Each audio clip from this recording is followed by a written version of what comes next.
Hello, good morning mga kabro. Good morning lahat sa kapwa ko guardians. Ah, sa mga kabro ko, sa mga all guardians and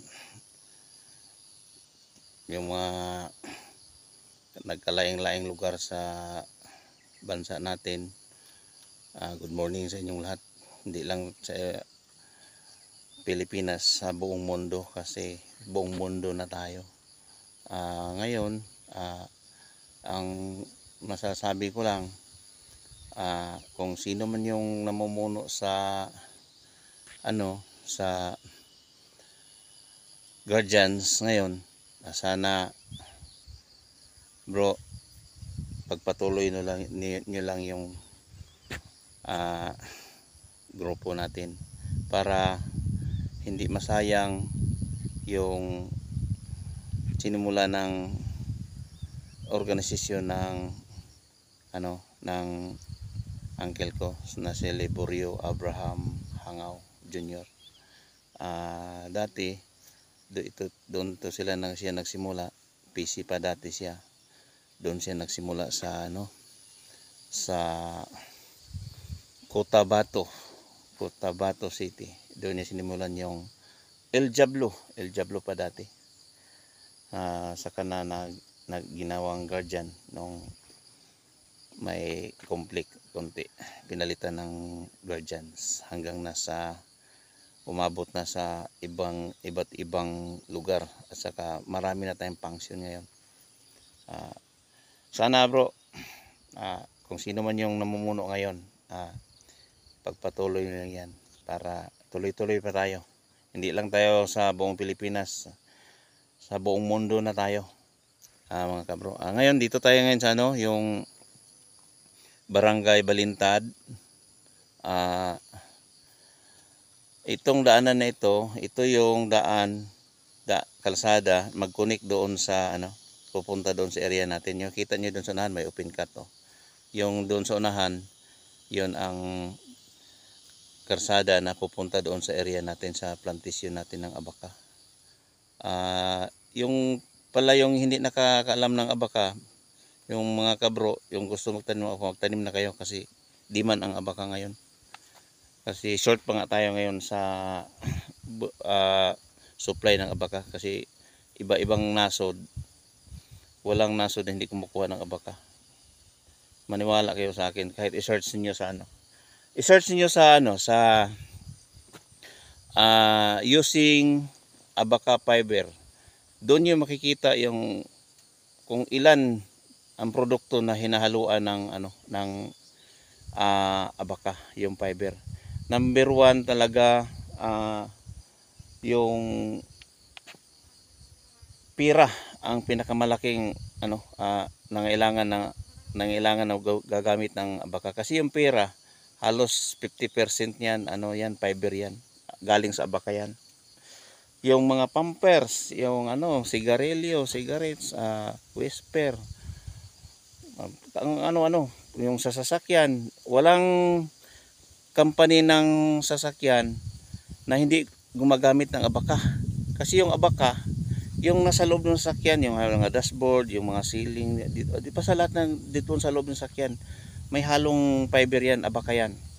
Kaya ngayon, di man talagang abaka ngayon. Kaya kung sino man yung mga kabro ko na gusto magtanim ng abaka at saka yung hindi pa nakatanim ng abaka, magtanim na kayo. Kasi di man ngayon mga kabro ang abaka.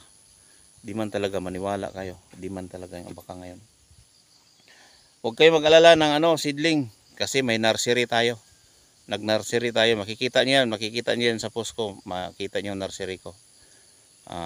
Kung sino yung interesado, tawag lang kayo sa akin sa 0955-185-8873. Yun ang number ko, mga kabro. So ngayon, dito muna tayo sa pupunta tayo sa area natin, doon sa may abaka. Titingnan natin yung abaka natin, kung ano na ang sitwasyon niya ngayon. Siguro ngayon ang lalaki ng damo kasi matagal na tayo hindi nakapunta doon, mga almost 1 month na. Ngayon makikita natin kung anong sitwasyon doon.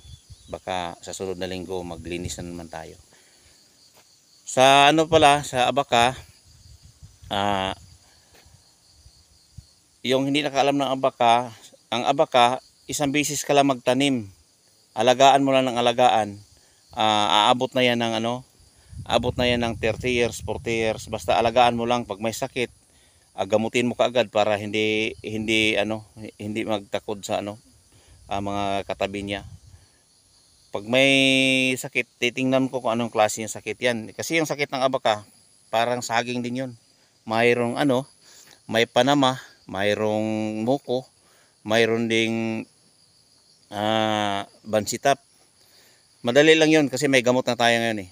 Yung gamot natin ngayon sa abaka, parehas lang sa gamot sa saging. May bagong gamot ngayon, yung Triumviron. I-search nyo lang sa YouTube, Triumviron. Makikita nyo kung ilang klase na sakit ang makikita nyo sa ang magamot ng Triumviron. Makikita. Yun ang gamot natin ngayon, mga kabro, mga kasister. Sana magtanim kayo para kumita din kayo. Yung abaka, magtanim ka ngayon, magtiis ka ng 2 taon bago ka maka-harvest ng abaka. Kasi 2 taon talaga bago maka-harvest. Yung sa akin, ngayong Mayo or March, May 15, mag 2 taon na yon.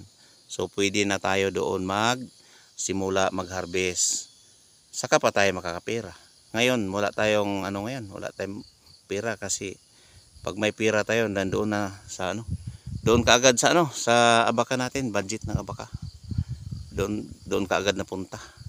So ngayon, mga kabro, in-encourage ko kayo na magtanim ngayon talaga. Ito tayo, ayan tayo. Okay. Ayan tayo. So, okay na. So mga kabro, mga sister, kahit na yung hindi ko kabro, pwede kayo magtanim. Kung gusto niyo magtanim, yung may number ako, tawag lang kayo sa 0955-185-8873. Tawag lang kayo para kung gusto niyo magtanim, marami tayong similya kasi may nursery tayo. Makikita niyo diyan, i-vlog ko yan yung yan nursery natin para makikita niyo sa vlog ko. Yung vlog, tingnan niyo lang doon sa sa Bibot Guardians Vlog, doon niyo makikita. Yan. Yun lang muna mga kabro, mga kasister, ayan lang muna. Ngayon, punta tayo doon sa area natin para makita natin yung yung abaka natin kung ano ang sitwasyon doon. Kung pwede na ba siya damuhan or hindi pa. Kasi yung abaka, hindi naman siya masyado masilan. Hindi, pag may damo, linisan mo kaagad, hindi. Kahit na madamo yan, gusto pa nga niya yung madamo eh. Lalo na pag tag-init, huwag kayong magdamo talaga doon sa sa abaka niyo. Kasi masisira yan eh. Lang kayo, tawag yan.